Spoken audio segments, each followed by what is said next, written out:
Tapi saya dengar di Toraja Utara tidak ada judi.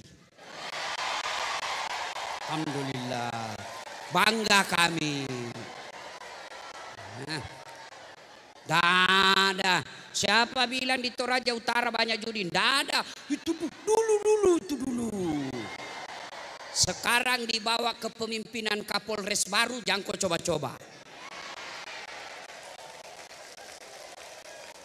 Karena ini judi, kalau polisinya tegas, lewat kok.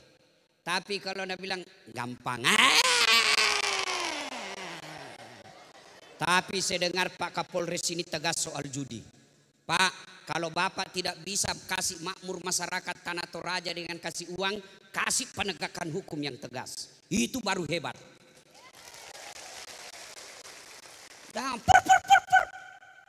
Kau melanggar, kau tidak lihat ini rambu-rambu. Saya lihat Pak, kenapa kau langgar? Saya tidak lihat Bapak. Kenapa kau tidak lihat saya? Bapak sembunyi di tikungan. Mana surat-suratmu? Saya tilang kamu. Kenapa Bapak tilang? Lengkap suratku. Kau pembohong. Maksudnya apa? Itu motormu Honda, jaketmu Yamaha. Ini polisi film India, bukan polisi Indonesia. Saya selalu doakan bapak-bapak polisi sehat walafiat. Jangan kau musuhi polisi. Kau kira enak kalau tidak ada polisi di Indonesia? Merajalela judi pasti akan merajalela pencurian. Merajalela pencurian pasti tidak aman. Kalau sudah tidak aman, bagaimana kau mau ke gereja? Kalau sudah tidak aman, bagaimana kau mau ke masjid? Maka polisi menjaga keamanan. Itulah sumbangsinya polisi. Maka doakan polisi supaya mereka kuat imannya, kuat fisiknya, jaga masyarakat.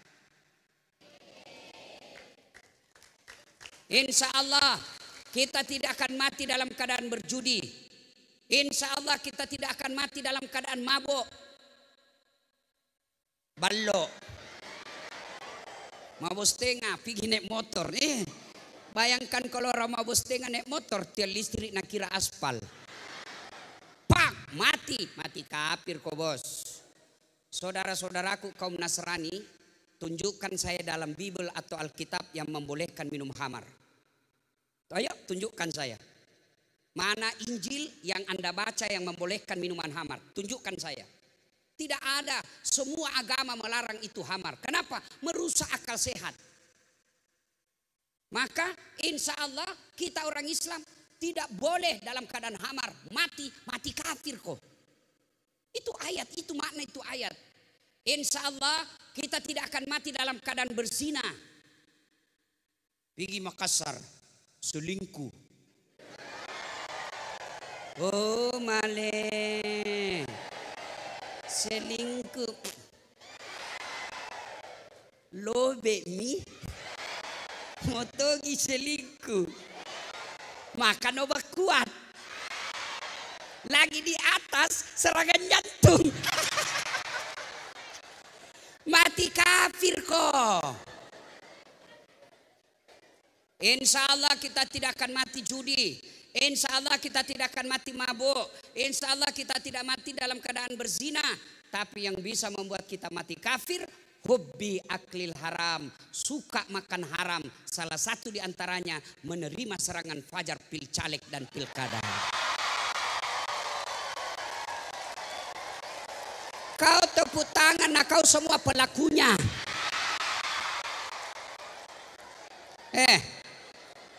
Kau larang bupati korupsi, kau larang pejabat korupsi, tapi kau minta uangnya. Dari mana mau dapat uang?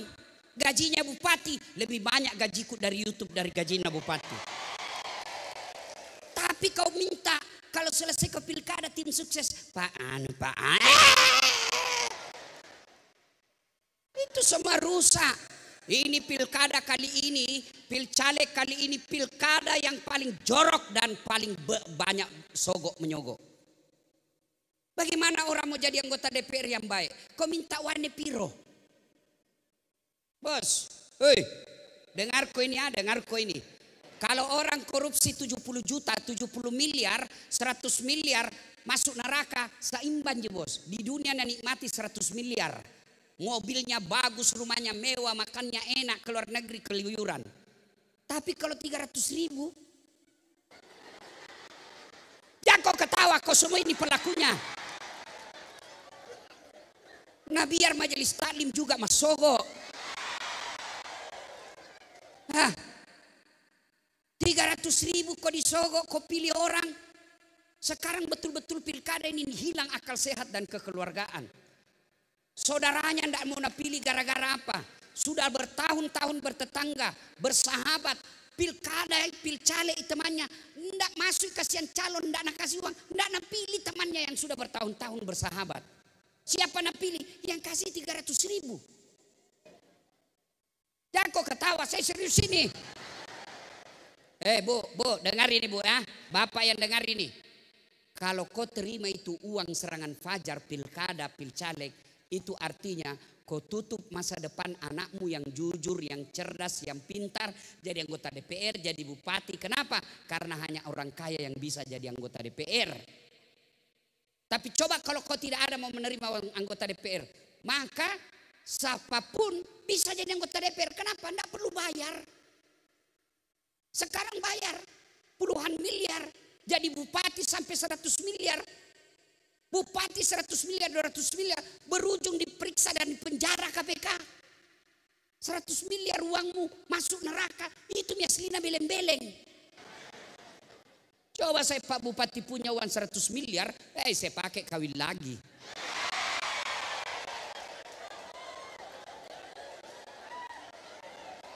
Itu Tommy kelebihannya kami Ustadz dari pendeta. Pendeta saat istrina, Ustadz sampah.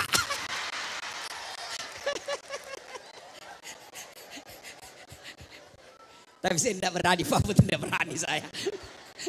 Nah, bila istriku coba mako. Ya, makna ayat ini saudaraku, mulai jangan kau terima uang haram. Ya, pejabat jangan kau sogok rakyat. Rakyat jangan kau peras pejabatmu.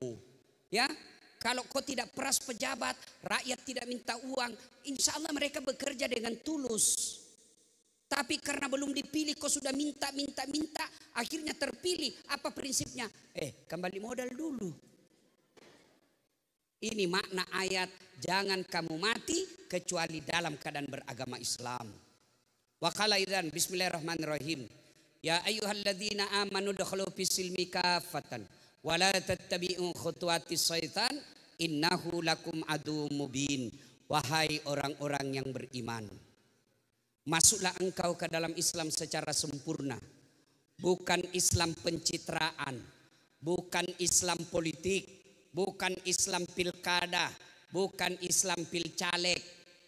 Itu politisi kalau mau dipilih badede, penampilan nakala-kala ustad. Pakai songkok, pakai gamis, pakai serban, keluar masuk masjid. Pilih saya, sama-sama kita orang Islam di Toraja. Kalau ada masalahmu telepon saya, aktif HP ku 24 jam. Begitu terpilih, nah ganti nomor HP-nya. Ada begitu di Toraja Utara? Ada?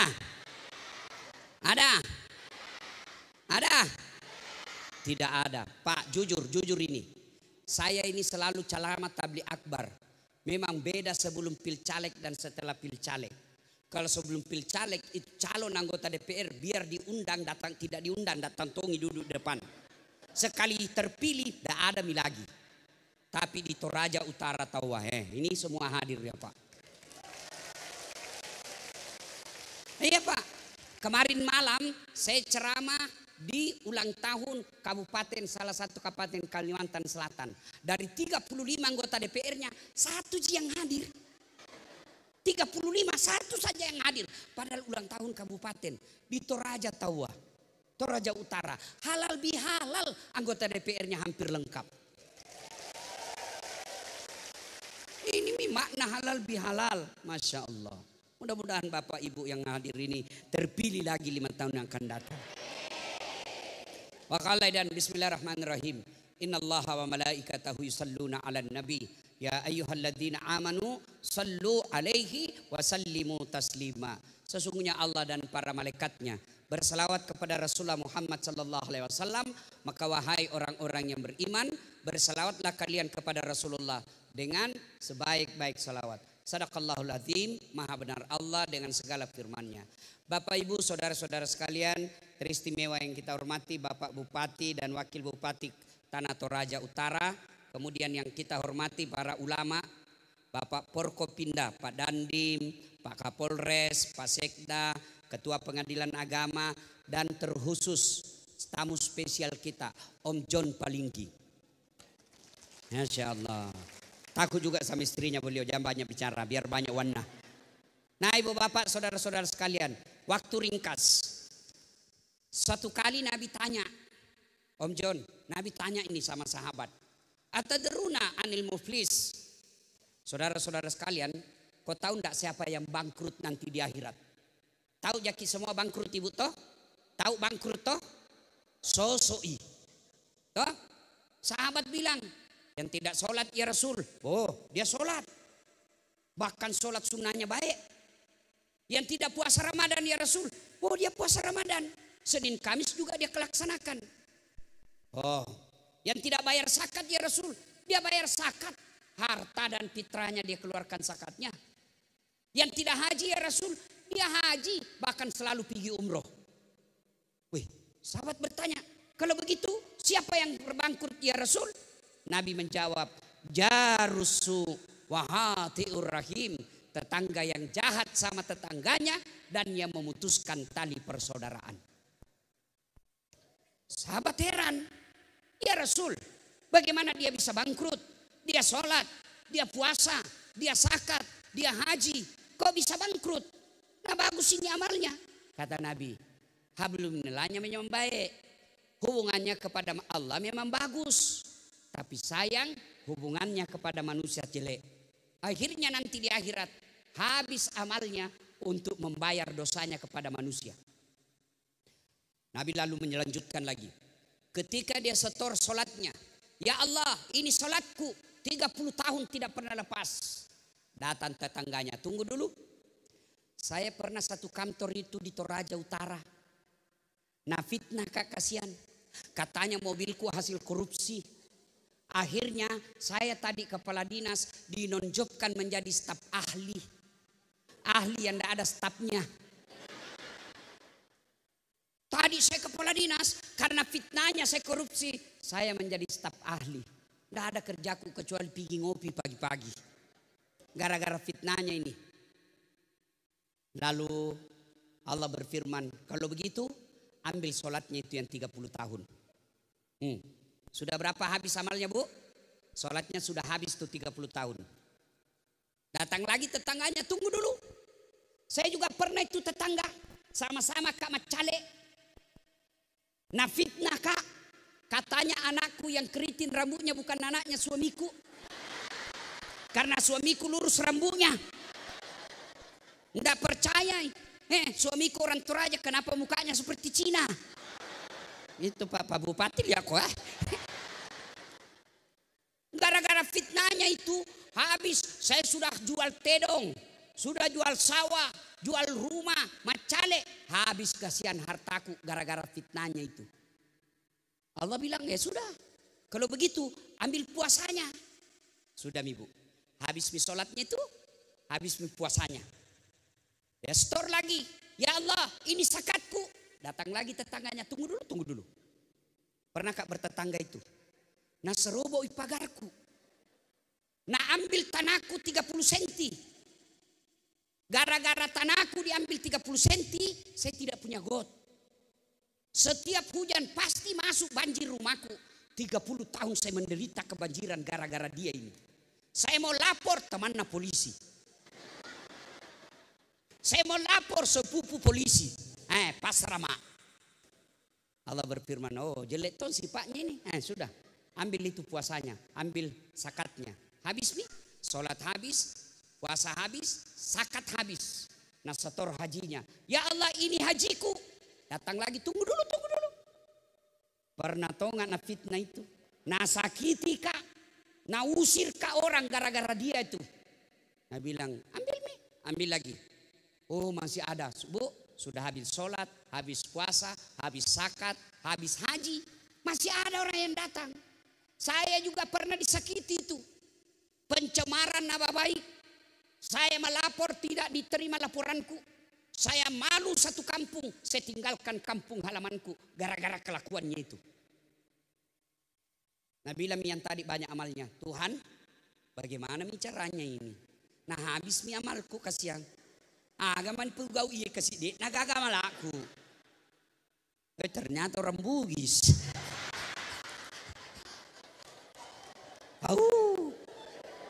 Labu apa mau ketuh? Kandai labu aja. Bagaimana lagi caranya ini Tuhan? Bagaimana mi habis mi amalku kasih yang ini? Allah berfirman, hari ini pengadilan tidak ada kebatilan, tidak ada kejahatan, tidak ada dosa yang tidak dibalas. Supaya adil, ambil dosanya orang yang pernah kau sakiti. Nauzubillah min zalik. Amalnya habis membayar orang, dosanya orang masuk ke dirinya. Itulah yang disebut bangkrut. Memang baik salatnya, memang bagus Senin Kamis puasa, memang rajin dia tadarus, memang rajin dia tahajud, tapi di kampung tidak ada senang. Bangkrut kok nanti. Itulah makna Pak Bupati tidak mau kalau kita seperti itu didatangkan Ustadz Dasat Latif. Kenapa Ustadz Dasat Latif? Apa karena paling pintar? Apa karena paling hebat? Tidak, karena paling banyak followerku. Bukan karena saya pintar. Banyak lebih pintar dari saya di sini. Tidak, tapi karena banyak tonsen penonton. Kenapa banyak penontonku? Barangkali suka kasih gembira-gembira orang. Yang kau ceramah sangin neraka kau cerita. Bagaimana orang sudah di rumah dimarahi sama istri, di kantor ditendang sama komandan, di warung kopi ada tagihan, kita masuk lagi gereja neraka terus dicerita, masuk di masjid neraka juga. Apa enaknya hidup? Nah, maka kita penting acara halal bihalal ini supaya apa? Jangan kau bangkrut. Ramadan kalau orang Islam habis dosamu kalau Ramadan. Siapa bilang? Nabi. Man shoma ramadana imanan wahtizaban gufira lahu ma taqaddama min zambihi. Itu hadis Nabi. Saya perlu jelaskan kepada Bapak di anggota DPR pengetahuan dasar soal ini, ya. Hadis itu ucapannya Nabi. Ucapan namanya hadis. Kelakuannya Nabi, bagaimana Nabi tidur, bagaimana Nabi duduk, bagaimana Nabi jabat tangan, itu namanya sunnah. Ya. Nah, hadis Nabi bilang begini, ucapan Nabi, siapa yang berpuasa Ramadan, diampuni dosamu yang lalu akan datang. Itu baru puasa, belum taraweh, belum tahajud, belum witir, belum zakat, belum sedekah. Baru puasa, Nabi jemikan jaminan diampuni dosamu yang lalu dan yang akan datang. Itulah sebabnya satu Ramadan setelah puasa kita hari raya namanya Aidil Fitri. Apa itu? Bahasa Arab artinya hari menggali kembali menjadi suci. Itu Aidil Fitri bahasa Indonesianya kembali suci. Untuk saya ingat, saya perlu jelaskan supaya kita tidak salah paham. Ada orang non muslim marah kalau dibilangi kafir. Jangan kita salah paham. Kafir itu bahasa Indonesianya tidak seagama. Itu namanya kafir. Bahasa Arab kafir itu artinya tidak seagama atau lebih halusnya non muslim. Jadi tidak usah Bapak baper kalau orang Islam bilang kafir. Bapak juga bilang sama saya, orang non muslim juga bilang saya kafir. Boleh, enggak apa-apa, saya enggak marah. Saya dibilangi domba-domba tersesat, saya tidak marah. Saya tidak marah, kenapa? Ya menurut dia. Kan Pak Bupati di suatu pengajian ada umat Nasrani komplain sama saya. Dia bilang, Ustadz kenapa kami selalu dibilangi kafir? Saya jelaskanlah, kafir itu bukan kasar. Kafir itu bahasa Arab artinya yang menyembunyikan. Apa disembunyikan? Dia menyembunyikan keimanan kepada Allah dan Rasul Muhammad. Itu maknanya. Non Islam bahasa Indonesianya. Tapi saya tidak marah. Bapak sebut saya sebagai domba-domba tersesat. Saya tidak marah. Padahal mestinya saya lebih marah karena sudah domba tersesat lagi. Tapi saya tidak marah, Pak. Tidak marah saya. Iya. Biasalah yang begitu. Jangan baper. Ya. Nah sudah. Nah, makna terpenting dari halal bihalal ini uhuwa, persaudaraan. Dan malam ini saya bangga sekali. Saya hormat kepada saudara-saudaraku orang Toraja yang merindukan kedatangan saya meskipun kita berbeda iman. Iya, Masya Allah, anggota DPR-nya hadir, ketuanya. Tidak pernah ada begini. Tabligh Akbar ketua DPR non-muslim hadir. Jarang. Hanya ada di Toraja Utara. Ini yang mesti kita pelihara. Nah sekarang ya, makna terpenting halal bihalal, Pak Bupati, Om John, halal bihalal itu bahasa Arab. Halal bihalal. Hebatnya halal bihalal bahasa Arab tidak ada di Arab. Ibu Ketua, ya, itu halal bihalal bahasa Arab, tapi tidak ada di Arab. Ini hebatnya Indonesia, Pak. Bukan cuma jago korupsi, jago juga bikin acara. Halal bihalal bahasa Arab yang artinya menghalalkan yang tadinya tidak halal. Bahasa Parisnya si halalakeki. Paris itu Budewan, Pare-Pare dan sekitarnya. Si halalaken, saling menghalalkan. Tidak ada gunanya halal bihalal di sini kalau kita keluar masih ada dendam di antara kita. Tidak ada gunanya kita halal bihalal, habis anggaran, habis waktu, kita datang di sini masih sakit hati. Tidak ada gunanya. Halal bihalal, sudah ini kita saling bersilaturahmi, menghalalkan yang tadinya sakit hati. Nah, berkaitan halal bihalal, intinya persaudaraan. Magar nasi salah-salah tahu Mapanya si kande-kande tahu. Hah? Kenapa orang bertengkar? Satu, perebutan kekuasaan. Pilpres, orang mau jadi presiden, dia bersepupu baku musuh. Biling-biling. Pilpres sudah selesai, sampai sekarang masih ada baku musuh. Masih ingat waktu Pilpres 2019? Pilpres 2019, siapa yang bertanding? 2019, Bapak Joko Widodo melawan Bapak Prabowo. Iya toh? Iya. Siapa yang menang? Bapak Joko Widodo. Siapa menterinya? Prabowo. 2024, siapa yang bertanding? Bapak Prabowo lawan Anies Baswedan. Siapa wakilnya Anies Baswedan? Siapa wakilnya? Muhaimin Iskandar. Siapa yang menang? Bapak Prabowo. Siapa menterinya? Muhaimin. Kalian bertengkar sampai sekarang, apa kau dapat?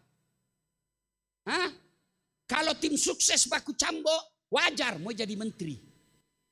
Kamu bertetangga, sama-sama kau di pasar kerja, bertetangga kau, bertahun-tahun bersahabat di grup WhatsApp, beda pilihan, kamu baku musuh, itu aslinya dongo. Ya, sudah pilpres, pilcaleg, sudah pilcaleg, pilkada. Selesai ini pilkada. Tidak ada lagi 01, 02. Siapa yang menang? Ya Pak yang sekarang, Pak Victor. Jangan kau lagi bilang, sudah nih selesai. Kau kalah, kau tanding kau lagi 5 tahun yang akan datang. Ngapain? Kalian yang kalah, tim sukses yang kalah, jangan kau terus menyerang. Lebih kau datang, Pak, saya akui Bapak menang, tapi kalau ada penunjukan langsung kesian ya.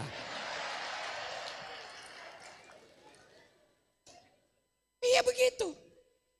Perebutan kekuasaan. Apalagi yang biasa bertengkar orang antara bupati dan wakil bupati. Ini berdua baik, tapi tim sukses yang datang. Mau panas-panasi. Datang ke Pak Wakil Bupati, Pak, masa itu tim suksesnya bupati dapat semua proyek? Kita tidak dapat pakai ini Pak, padahal sama-sama kita bekerja. Ini tim sukses begini ini Pak, jangan kasih masuk kantor. Merusak. Akhirnya kasihan bupati dan wakil bupati yang tadinya akur mulai busuhan. Siapa yang rugi? Masyarakat. Namanya wakil, ya wakil. Mau cepat jadi bupati, selesai itu baru kau tanding. Ya, Bapak tadi bilang gaspol. Kasihan itu, kasihan. Ada bupati, wakil bupati, baru 6 bulan dilantik baku musumi. Kecewa pendukung. Siapa yang rugi? Siapa yang kasihan? ASN. Dia tidak mau tahu, mau loyal kemana. Masuk ke ruangan bupati, mari wakil. Masuk ke wakil, mari bupati. Masuk ke sekda, marah juga. Bingung. Maka sebaiknya boleh berbeda pilihan, jangan bertengkar. Kekuasaan penyebab orang putus persaudaraan. Kekuasaan ini ada batasnya. Paling lama 5 tahun. Yang kedua, penyebab putusnya persaudaraan setelah perebutan kekuasaan, apalagi? Sombong. Kesombongan. Apa itu sombong? Pak John Palinggi, Pak Bupati, pakai baju mahal. Sombong? Belum tentu, memang pengusaha. Beliau pakai krokodil, cap buaya. Kalau saya tidak salah mereknya onjongnya, cap buaya kan? Krokodil namanya. Itu katanya ibu, kalau asli kepalanya menghadap ke dalam, kalau palsu menghadap keluar. Itu buaya darat katanya itu. Ingat? Pak Bupati, Pak Wakil, Pak Kapolres, Pak Om John, anggota DPR, pakai baju mahal. Ya wajar, ada uangnya. Sombong? Belum tentu. Ibu-ibu yang ada emas, pakai itu emas, namanya perhiasan. Kalau perlu lipat di sini. Namanya perhiasan, harus dilihat. Bukan perhiasan kalau di kantong. Sombong? Belum tentu. Kapan dia sombong? Meremehkan orang yang tidak punya. Itu sombong.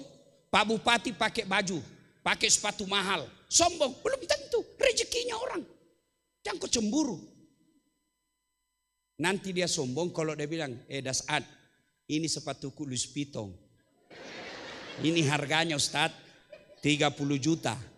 Kamu, sombong itu. Meremehkan orang.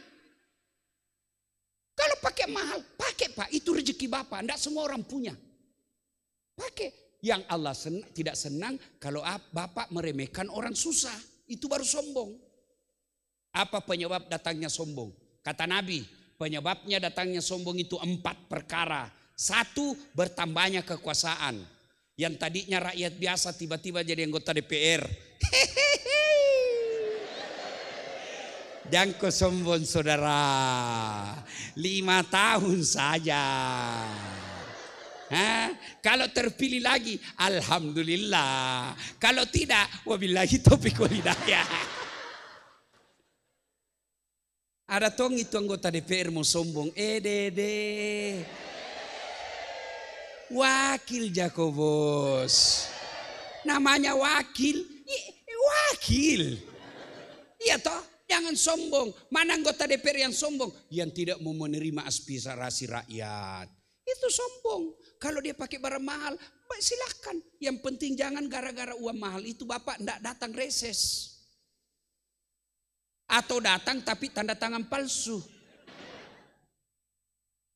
Pernah kita dengar anggota DPR di akhirat? Anggota DPR. Jadi Bu, anggota DPR di akhirat. Masuklah penghafal Quran surga. Dia lihat, kenapa banyak di surga ini anggota dewan? Di negaraku banyak di OTT. Ditangkap korupsi. Dia pergi keberatan sama malaikat. Malaikat, kenapa banyak anggota dewan? Nah di negaraku banyak ditangkap. Nah bilang malaikat, jangan ku ribut, dia cuma reses. Sebentar lagi balik ke neraka. Tapi bukan yang malam ini hadir di tengah-tengah kita. Pak, di tengah-tengah kita ini hadir wakil rakyat yang mulia. Mau datang berbaur dengan kita, padahal tidak ada SPJ-nya. Itu karena kecintaan kepada masyarakat. Ya, jangan sombong gara-gara kekuasaan. Ini Kapolres, Dandim, wakil bupati. Jangan sombong Pak. Kapolres tergantung Pak. Kalau Kapolda sama Kapolri senang kau tetap di situ. Kalau tidak, minggir lagi bos. Apa? Tidak ada Pak. Ini Ustadz mau sombong. Satu, kekuasaan orang bisa sombong. Yang kedua, bertambahnya ilmu. Yang kau sombong. Itu Pak Bupati tadi sebut namaku, banyaknya gelarnya. Doktor Dasat Latif, SOS, SAG, MSI, PhD. Jangan kau sombong gara-gara ilmu. Allah marah, nak kasih pikun kau. Sampai sekarang belum ada obatnya pikun. Ada orang banyak sekali gelarnya. Begitu mau pensiun diprotes sama istrinya. Pak, biasanya kalau kau mau pergi mengajar kau cium jidatku. Ini sudah hampir 2 minggu tidak pernah kau cium saya. Dalam hati suaminya, astagfirullah. Berarti siapa saya cium selama ini?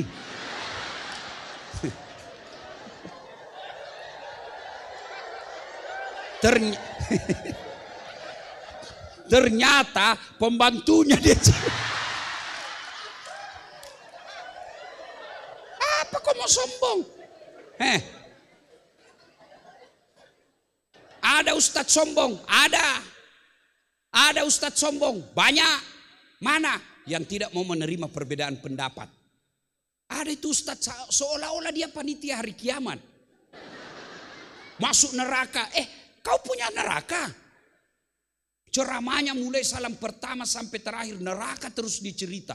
Kau dibanting, dilipat, ditusuk pantatmu. Ada juga begitu. Ini bid'ah, maulid bid'ah, Isra Mi'raj bid'ah, halal bihalal bid'ah. Kenapa? Tidak ada pada zaman Nabi. Kalau alasanmu tidak ada pada zaman Nabi, lihat kau itu ke tanah suci. Tidak pernah Nabi naik pesawat pergi tanah suci Mekah. Naik apa? Naik onta. Pakai maka onta dari Makale. Iya. Tidak ada pada zaman Nabi. Nabi ceramah tidak pakai mic. Jago pakai mic. Kenapa itu bid'ah?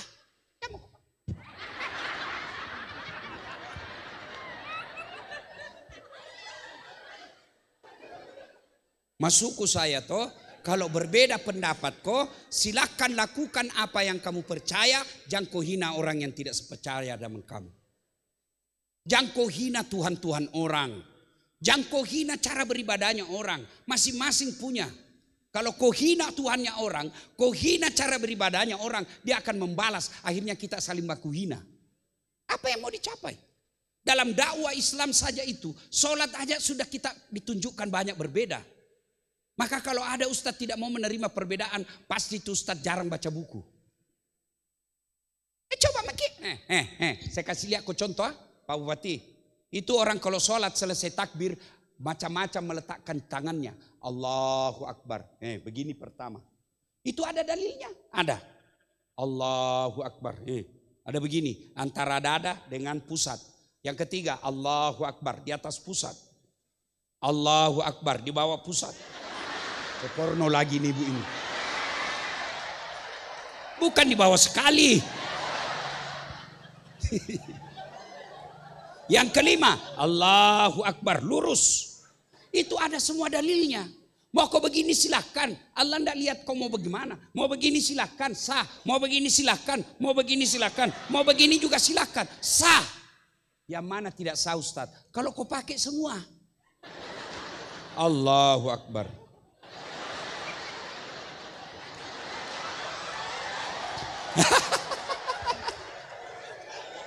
Batal itu. Ya, sombong gara-gara ilmu. Yang ketiga, penyebab datangnya sombong. Apalagi bertambahnya harta. Jangan sombong gara-gara harta. Allah marah, dia titip satu penyakit di dirimu. Banyak duitmu tapi tidak ada bisa kau makan. Banyak kan orang begitu? Tabungannya 7 miliar. Tapi dilarang makan nasi. Apa enaknya kalau dilarang makan nasi? Ibu-ibu baru kak pulang ceramah dari Los Angeles. Kau tahu Los Angeles bu? Tahu ke Los Angeles?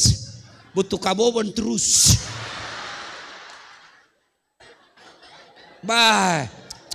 Di Los Angeles dikasih roti terus makan. Saya bilang sama panitianya, bos, carikan saya nasi. Ini perut Bugis. Biar kau kasih ke satu baskom nasi ndak goyang perutku. Carikan nggak nasi. Baru 1 minggu saya tidak makan nasi, stres. Ada orang 7 miliar ruannya dilarang makan nasi. Dilarang makan daging. Dilarang makan pedis. Dilarang makan garam. Dilarang makan gula. Dilarang makan daging. Apa yang bisa namakan? Ubi rebus. Itu kalau Allah marah. Hah? Duitnya banyak. Tapi Nabi bilang dokter, Pak, selama Bapak aktif ini di kantor tidak pernah kena matahari. Tidak pernah kena sinar. Bapak selalu kena AC. Mulai besok Pak kalau bisa jam 7 sampai setengah 8 atau setengah 9. Bapak jemur diri jalan-jalan Pak ya. Jangan pakai baju. Supaya kena matahari kulitnya Pak. Pakai celana pendek juga Pak ya. Supaya kena semuanya. Jangan pakai peci. Terakhir jangan pakai sendal. Jam 7 keluarlah di kompleks. Jalan-jalan tidak pakai sendal, tidak pakai baju. Apa bedanya sama gembel? Ayo, jangan sombong gara-gara harta. Yang keempat, bertambahnya popularitas. Seperti Dasat Latif. Mau kau sombong Ustaz? Saya bisa jadi penceramah karena ada penonton. Mana bisa saya ceramah kalau tidak ada penontonku? 2 jam saya di sini berapi-api ceramah, tapi tidak ada yang lihat. Lewat Pak John Palinggi, sudah lama sakit itu Pak Ustaz. Iya toh, apa yang kita mau sombongkan? Jangan sombong. Satu saja yang boleh sombong, Allah Subhanahu wa ta'ala. Maka dalam Asmaul Husna, nama-nama Allah dari 99 nama Allah, salah satu nama Allah namanya Al-Mutakabbir, yang maha sombong. Kenapa? Karena hanya Allah yang tak terbatas. Apa yang kita mau sombongkan kita? Ada teman setan kata Allah dalam hadits qudsi. Dari 10 teman setan, 1 diantaranya adalah Ghaniyun Mutakabbir, orang kaya yang sombong. Kaya jabatan sombong, temannya setan. Kaya harta sombong, temannya setan. Kaya kecantikan sombong, temannya setan. Kaya kekuasaan sombong, temannya setan. Tapi kalau orang kaya, orang cantik, orang terkenal, pejabat sombong, orang masih maklum. Kenapa? Kaya, pejabat, populer, cakep, banyak kenal, masih wajar. Tapi kalau kau sudah jelek, tidak terkenal, pengangguran, tidak jelas kerjamu, bau ketekmu, mau kau sombong lagi. Kau bukan temannya setan, kau sudah jadi setan, cilaka. Maka keluar dari lapangan ini, keluar dari gedung ini, jangan lagi ada rasa sombong di antara kita. Kalau sombong kita remehkan orang, barangkali dia tidak lawan, lambat laun dia akan jaga jarak sehingga tidak pernah ketemu, maka pada saat tidak mau ketemu lagi, putus persaudaraan. Nah, yang berikutnya yang menyebabkan orang baku salah-salah, bercerai-berai, sakwa sangka. Sangka buruk. Kenapa itu? Dulu waktu macale, nasapannya mamo, selalu ki nasapa. Sekarang ketemu ki, ndak nasapa maki. Jangan salah, barusan dioperasi matanya. Sangka baik. Orang di jalan tiba-tiba buru-buru, wih, nah air di jano, nah kena baju tak. Sangka baik. Oh, buru-buru kasihan, ditelepon istrinya suruh cepat pulang. Karena itu mama itu ras terkuat di bumi. Paling menjengkelkan itu kalau nasuruh cepat pulang suaminya, baru ketawa. Pulang kok cepat. Tunggu dulu, pulang kok. Tunggu dulu, pulang kok. Sudah nak tutup telepon baru begini. Kurang ajar.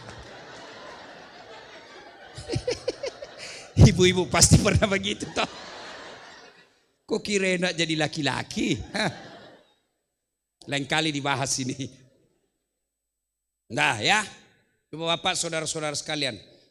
Ketemu bupati tidak nasapa ki. Mungkin terlalu stres. Kenapa? Anggaran dipotong efisiensi. Jangankan dalam satu kabupaten, kantor. Satu rumah saja kalau sakwa sangka dalam rumah tidak bahagia orang. Istri buruk sangka terus sama suaminya. Tidak mungkin kau bisa bahagia. Baru pulang suaminya, kenapa ada bau cewek ini? Penjual parfum. Sangka buruk terus. Kalau kau sangka buruk, pasti tidak bisa kau bahagia. Coba kalau kau sangka baik. Telepon suamimu pagi-pagi tidak diangkat. Oh, lagi sholat duha. Telepon siang tidak ada jawab. Oh, lagi sholat duhur di masjid. Telepon jam 2 tidak ada jawab. Berarti nak lupa HP-nya ini. Telepon lagi jam 3. Nak lupa betul HP-nya. Masuk WhatsApp temanmu. Kuliah suamimu bonceng cewek cantik sekali. Oh, berarti mak goje ini suamiku. Itu tanam perasaan. Jangan sangka buruk. Bu, ini ada cerita, wallahu alam benar atau tidak. Cerita gini. Ada orang suami istri. 5 tahun nih kasihan bersuami, tidak punya anak. Di tahun ke-6 dia pergi ke ahli kandungan. Periksa.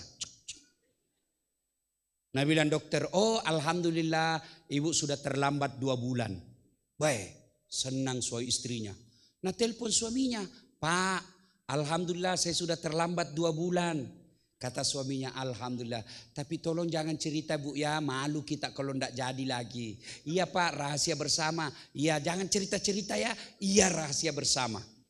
Beberapa hari kemudian datang petugas PLN. Di rumahnya nih bu. Assalamualaikum. Kata ibu, waalaikumsalam. Siapa ya? PLN. Kenapa Pak? Ibu terlambat 2 bulan.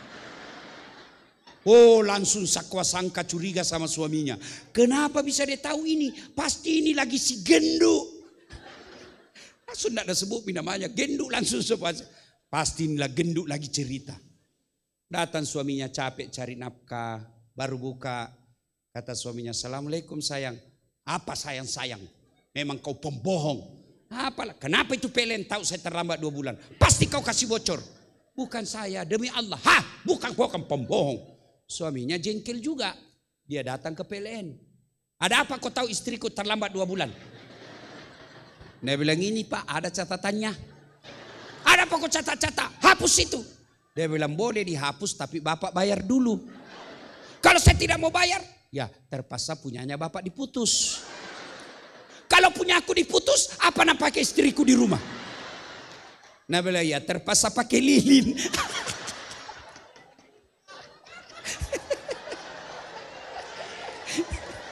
Salatullah salam ala toha rasulillah. Salatullah salamullah ala yasin. Sudah, penyebab putus persaudaraan, 1 perebutan kekuasaan, 2 sombong, 3 sakwa sangka, 4 serakah. Serakah.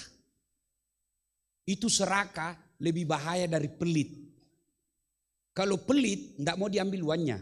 Tapi serakah sudah tidak mau diambil, dia ambil barangnya orang. Itu serakah itu. Dan biasanya itu banyak di kantor dinas.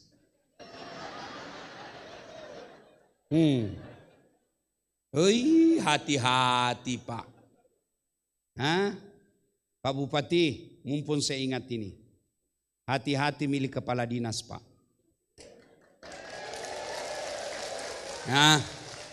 Jangan angkat kepala dinas penjilat. Itu penjilat Pak yang rusak kantor. Ya, itu waktu Nabi Isra Mi'raj ada beberapa sifat-sifat buruk. Kan banyak sekali tuh ribuan sifat buruk.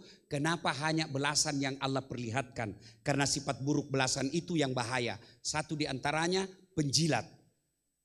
Kenapa ini penjilat bahaya? Bisa merusak kantor. Bodoh jadi kepala dinas hanya karena penjilat. Ya Pak, siapa? Betul itu Pak.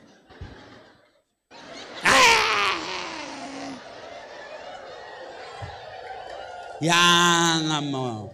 Bapak juga ASN, jangan terlalu hancurkan harga dirimu untuk jabatan.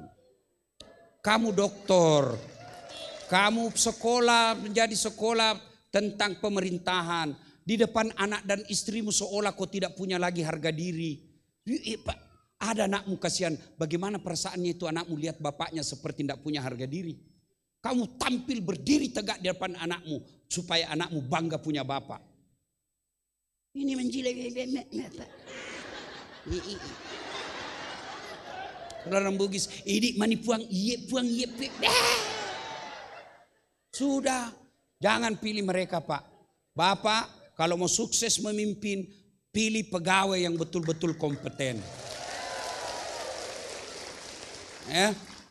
Kalian juga kalau tidak sudah diuji kau tidak lulus, jangan kau sangka buruk, berarti bukan di situ tempatmu yang baik. Saya sering alami bersangka buruk kepada Tuhan tidak ada baiknya. Sangka buruk kepada hidup ini pasti membuat hidupmu gelisah. Oh begini, saya pernah ikutkan daftar tentara. Waktu saya tamat SMA, mau tau gak jadi akabri. Nggak lulus gara-gara ceper. Temanku lulus, sekarang dia tugas di Polda Sulbar. Pangkatnya saya lihat baru satu kompol, satu bunga. Saya tidak lulus jadi tentara, saya lulus jadi ustadz, jadi pakai baret merah. Temanku pakai baret merah, reserse, saya pakai baret putih. Tapi alhamdulillah dengan baret putih yang saya pakai, mulai baret hitam sampai baret merah, ku caramai kau semua. Ku caramai dua-dua ini. Sangka baik. Saudaraku, kalau kau sudah dites tidak lulus, jangan kau sangka buruk. Berarti bukan di situ tempatmu yang bagus. Saya gagal lagi, masuk ke lagi fakultas kedokteran. Tes tidak lulus lagi. Temanku lulus. Ya Allah, kenapa kau tidak luluskan saya jadi dokter? Kau tidak rugi jadi Tuhan kalau saya jadi dokter? Saya tahu jawabannya. Apa jawabannya? Saya pergi kuliah karena saya lulus di Sospol. Tabrakan jalan perintis kemerdekaan, berceceran darah. Saya turun tolong dia yang tabrakan, saya yang pingsan. Ternyata saya tidak bisa lihat darah. Seolah-olah Allah bilang, Das'at, bagaimana kau mau jadi dokter? Kau tidak bisa lihat darah. Lebih kau jadi ustadz. Kau ustadz mengobati jiwanya orang, bukan fisiknya. Jangan kau pernah sangka buruk. Ya, temanku yang jadi dokter mau pulang lebaran. Telepon, pulang ke lebaran. Tidak, kenapa? Mahal tiket dalam hatiku. Untung saya jadi ustadz, tidak pernah pikir tiket. Siapa yang belikan tiket? Pak Bupati. Hebatnya lagi Bu, jadi ustadz, pergi tidak bawa uang, pulang. Hebat. Berapa? Tergantung kemurahan hati. Kalau orang seke lagi didapat ya. Atau hati lagi kasih. Kalau dermawan kita dapat, kipas-kipas lagi kita. Iya Pak. Enak itu kalau Bapak sangka baik. Jangan cari pejabat Pak yang pandai menjilat. Pandai menjilat itu bisa membawa Bapak masuk neraka. Dan bisa masuk berakhir pada penjara. Tes dia. Kalau mampu dan pejabat tidak usah pencitraan pergi kayak pene ini di shooting. Enggak cocok begitu. Berapa yang bisa kau sawer, berapa yang bisa kau datangi. Pejabat itu dia sudah tahu penyakitnya masyarakat. Dia panggil anggota DPR, dia panggil kepala dinas. Ini ada masalah masyarakat, sudah selesai, ini perdanya, bikin, selesaikan. Masyarakat semuanya menikmati satu kabupaten. Itu namanya pejabat, membikin kebijakan, bukan jadi konten kreator. Sudah ya? Nah, sekarang banyak tapi waktu terbatas. Itu tadi penyebab putus kekuasaan. Yang kedua, apa tonsi hebatnya kalau banyak teman? Kalau banyak teman tak. Satu, insya Allah menang pilkada. Jelas itu. Yang kedua, orang banyak temannya, murah rezekinya. Apa maksudnya? Saya miamali. Saya ini Bu, tidak banyak uangku. Tapi temanku banyak. Temanku banyak uangnya. Ada Yusuf Kalla. Ada Om John. Orang banyak semua uangnya ini. Temanku semua ini. Saya di Makassar tidak pernah laku uangku. Kalau saya pergi pasar Potere, baru kak turun ada yang teriak, Assalamualaikum Ustaz. Dalam hatiku aman dan terkendali. Iya, ada isi sayur, ada isi berapa Ji? Ajak na Ustaz. Ndak enak bangu. Jangan maki Ustaz. Ndak enak Kak, jangan mi Ji. Dalam hatiku itu memang kutunggu. Iya Pak. Saya kalau masuk rumah makan, itu rumah makan nelayan dekat pantai. Itu begitu saya mau berdiri bayar, sudah ada yang bayar tadi. Siapa yang bayar? Non muslim. Siapa yang bayarkan? Orang Tionghoa. Itu enaknya kalau banyak teman. Maka bodoh kalian kalau cari musuh. Lebih baik cari teman. Orang banyak temannya murah rezekinya.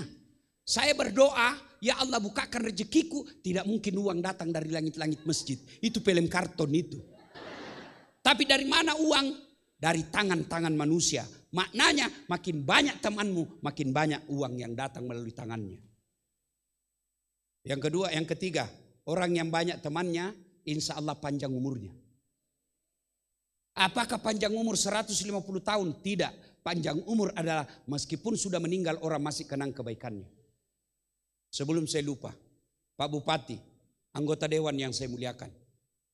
Tidak semua Allah kasih kekuasaan Pak. Pak Bupati, tidak semua Pak. Kalau orang kaya jadi pejabat, kaya semua orang jadi pejabat. Tapi buktinya banyak orang, banyak uangnya tidak bisa jadi pejabat. Kalau gara-gara pintar orang jadi pejabat, jadi pintar semua orang jadi pejabat. Tapi buktinya banyak orang pintar tidak pejabat, orang belen-belen jadi bupati. Banyak begitu kan? Siapa yang bisa kasih itu jabatan? Tuhan yang Maha Kuasa.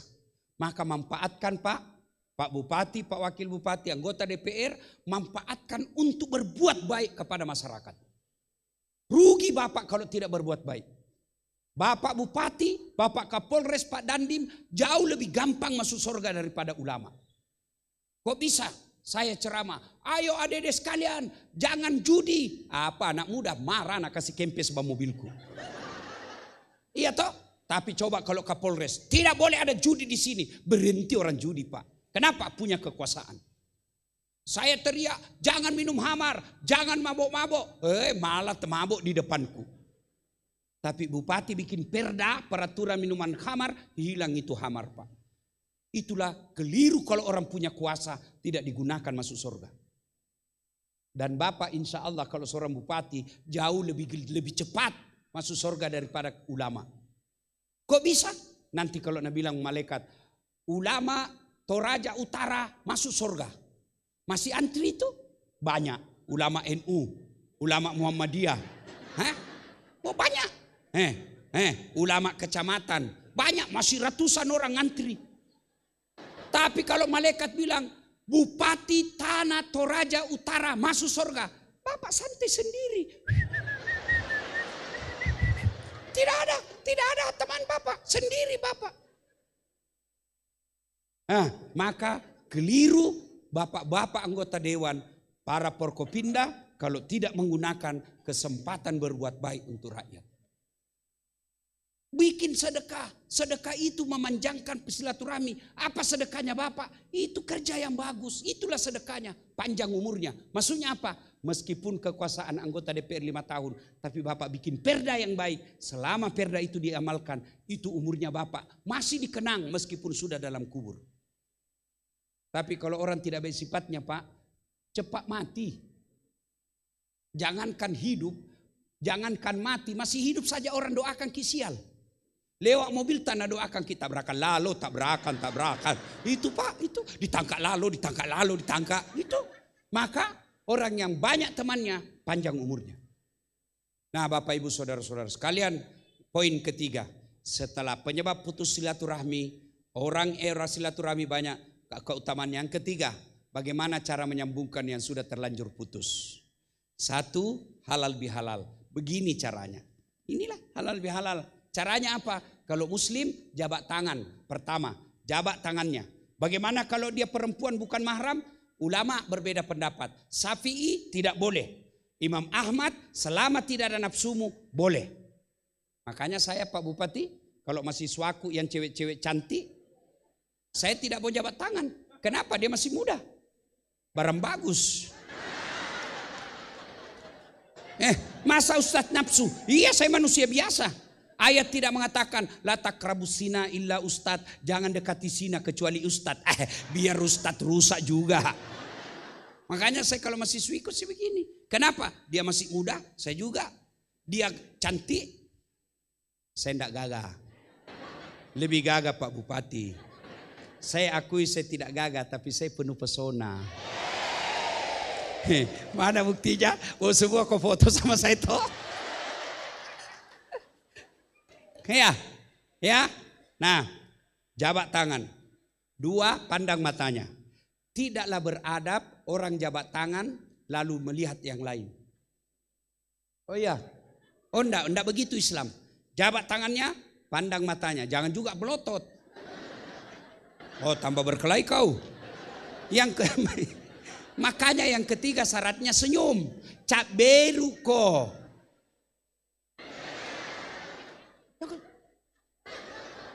Apalagi menerima telepon. Tidak boleh itu begitu. Tidak adab namanya. Bukan Islam itu begitu. Jabat tangan, pandang mata, senyum, 4 salawat. Allahumma salli ala sayyidina Muhammad wa ala sayyidina Muhammad. Yang kelima ini agak berat. Sebut judulnya dosa. Jadi bapak-bapak kalau minta maaf sama istri, sebut judulnya. Jadi bu, kalau suamimu minta maaf suruh sebuti. Nah bilang Ustadz Dasat sebut judulnya apa? Nah bilang suaminya marah kok nanti. Enggak apa? Sebut kok apa? Enggak marah kok enggak? Berjanji kok enggak marah? Iya enggak marah aja. Maafkan saya bu. Kenapa? Waktu ku dinas di Manado ada perempuan mirip sekali kok. Saya hilap ibu. Nah bilang istrinya saya maafkan kok. Karena kau waktu pergi juga saya hilap di belakang. Nah, sebut judulnya, ya. Ini yang keenam agak berat. Kalau berkaitan dengan barang, syaratnya kembalikan barangnya orang. Saudaraku ASN, kalau ada yang pernah ngambil barang-barang kantor, kalau Anda mau bertobat kasih kembali besok. Saya serius ya, saya serius. Biasanya itu. Kalau ada rumah dinas ditinggal kepala dinasnya, hilang semua gorden. Piring juga hilang, AC juga hilang. Kalau Bapak mau bertobat, semua barang-barang negara kasih kembali. Masuk ke kamarnya Pak Bupati. Pak Bupati maafkan saya. Kenapa dek? Pernah dulu ada hilang laptop? Iya enggak tahu siapa ambil, kurang ajar. Dia bilang maafkan saya Pak, saya ngambil. Kata Pak Bupati, saya maafkan kau kasih kembali itu laptop. Bapak-bapak yang pernah ngambil barangnya orang, kasih kembali. Kalau kau tidak kasih kembali, ajal menjemput. Di akhirat bagi kita orang Islam ada 6 rukun Islam. 1 diantaranya percaya kepada hari akhir. Dan hari akhir disebut hari pembalasan, di mana ditimbang semua amal. Kalau Bapak tidak kembalikan sebelum meninggal, maka semua barang yang pernah Bapak ambil disuruh pikul. Motor. Itu saya bayangkan itu yang pejabat korupsi mobil disuruh pikul itu mobil. Misalnya punya korupsi kursi, meja, kan ada itu ditulis inventaris kantor pemerintah Toraja Utara. Ada di rumahnya. Kasih kembali besok. Begitu enggak, Bapak meninggal disuruh pikul. Lewat security, Satpol PP. Bapak balik ambil. Saya dipecah. Jadi hati-hati Pak. Jangan kasih kembali. Itu makna halal bihalal. Kembalikan barang-barang negara. Kalau Bapak tidak kembalikan, tidak ada gunanya berhalal bihalal malam ini. Bapak Ibu Saudara-saudara. Pada akhirnya halal bihalal pelaksanaan dari ayat wa'tasimu bihablillahi jami'a wala tafarraku. Berpegang teguhlah engkau kepada tali persaudaraan agama Allah. Dan janganlah engkau bercerai-berai. Dan Nabi menjelaskan dalam hadisnya, umatku itu seperti badan ini. Coba lihat badan ini. Tangan kanan gatal tanpa disuruh kiri yang garuk. Tangan kiri yang gatal tanpa diundang kanan yang garuk. Gatal dua-duanya kerjasama. Anak muda jalan-jalan malam, tahan tuh kakinya, dek.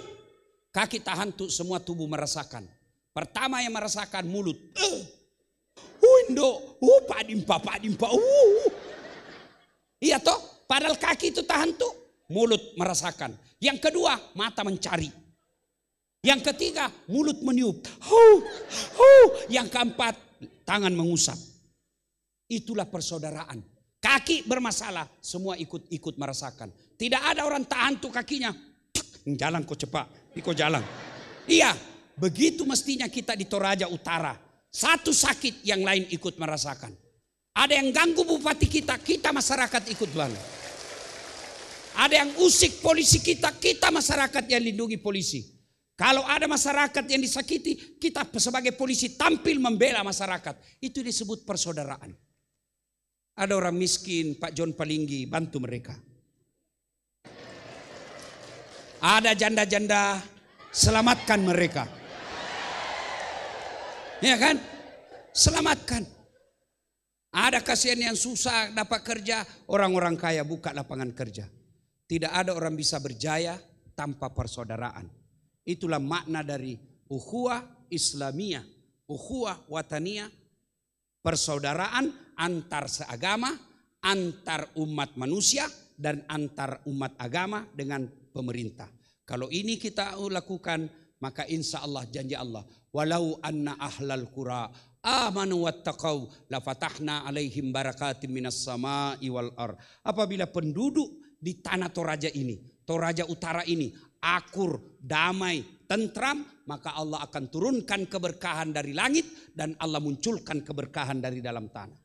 Luar biasa Pak. Bapak Ibu orang Islam datang ke Saudi. Di Saudi itu gunungnya tidak ada kayunya, semua batu hitam, tidak ada. Kita alhamdulillah gunung tak selewat dari tadi. Dari bandara masuk, Masya Allah, hijau. Sampai saya bilang sama Pak Bupati, luar biasa kampung kita ini. Saya yakin di sini pasti sehat-sehat jantungnya, sehat-sehat paru-parunya. Kenapa? Hijau.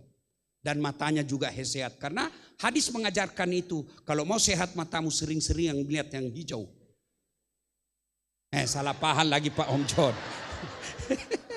Itu, Masya Allah. Alam kita bagus. Cuma kadang-kala kalau alam bagus, masyarakat jadi pemalas. Saya tahu Pak, saya sejak kecil bersahabat dengan saudara saya orang Toraja. Orang Toraja itu pekerja keras. Kalau dia keluar, kalau dia merantau ke Kalimantan, ke Malaysia, itu di Sabah Pak, ada namanya tawau. Itu yang mengurusi perkebunan sayur-sayur, orang Toraja yang jago Pak. Orang bilang di sini kawasan orang Toraja yang berkuasa. Kalau dia merantau, sayangnya kalau di kampungnya dia kadang-kala malas. Karena malas dia jadi penjudi.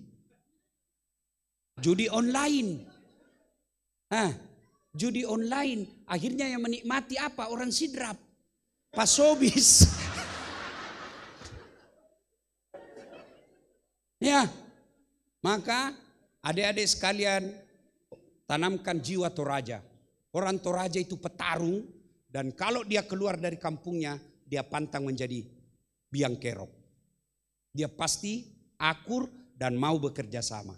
Terbukti di sini, meskipun orang Islam sedikit, tapi tidak pernah kita dengar ada orang Islam teraniaya di Toraja Utara. Saya lewat tadi, masjidnya besar. Saya lihat masjidnya, saya masuk ke dalam masjid. Malah ada menaranya yang sangat tinggi. Yang saya tinggal di hotel kedengaran suara azannya. Dan tidak dilarang untuk azan. Ini yang perlu kita pelihara terus. Dan tidak mungkin maju ini kampung kalau kita selalu berbeda. Dan mengangkat-angkat perbedaan. Dan menjadikan perbedaan itu musuh. Jadikan perbedaan itu sebagai kekuatan. Seperti badan ini. Kenapa bisa kita enak di sini? Karena kita berbeda-beda. Kenapa kita bisa hadir di sini? Karena jenis kelamin saja kita beda. Mana bisa? Coba, kenapa kita makan enak? Karena gigi kita beda-beda. Coba kalau semua gigi seri. Coba ya kan. Itu kenapa enak? Kenapa enak makan? Karena beda-beda gigi. Coba kalau semua gigi geraham. Bagaimana makan sayur? Itu enak ini. Bagaimana seandainya ini semua tangan jari kelingking? Maka orang yang tidak mau menerima perbedaan sesungguhnya tidak mau menerima takdir Allah. Sunnatullah kita berbeda.